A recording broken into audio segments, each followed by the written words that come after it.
Қаламызда Наурыз мейрамы барлық сән салтанатымен аталып өтті. Қазақстан Конституциясы алаңында этно ауыл бас көтеріп, қаз-қатар ақ үйлер тігілді. Кегесі жанына Астанадан әкелген арнайы қуыршақтар қойылған. Жиналған қауымға Қызыр ата батасын берді. Мейрамы барлық қазақтарға, Қазақстанның халықтарына, осы жерде тұратын барлықтарына қайырлы болсын, құтты болсын, жақсылық қана әкелсін.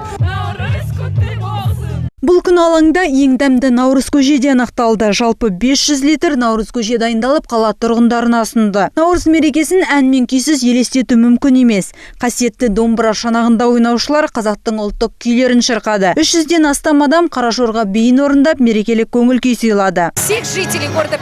Петропавл қаласының тұрғындары мен қала қонақтарын Наурыз мейрамымен құттықтаймын. Бақыт, денсаулық тілеймін. Дастарханымыз мол болсын, еліміз тыныш болсын. Достық алаңында қазақтың ұлттық ойындары жілік шағу, бес асық, арқан тарту ойындары да ойналды. Бүлдіршіндер үшін түрлі эстафеталар өткізілді. Ежелден келе жатқан жілік шағу ойынына қызығушылық танытып, күштерін сынап жатқан ер адамдар да көп болды. Мен бұл ойынға ауылда өскен адаммын.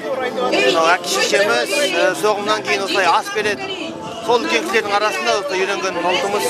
Бұл күні аспан ашылып, күн жылынып, табиғатта нұрланып сала берді. Алаңға еңбектеген баладан еңкейген кәріге дейін келіп, ұлыстың ұлы күнімен бір-бірін құттықтап жатты.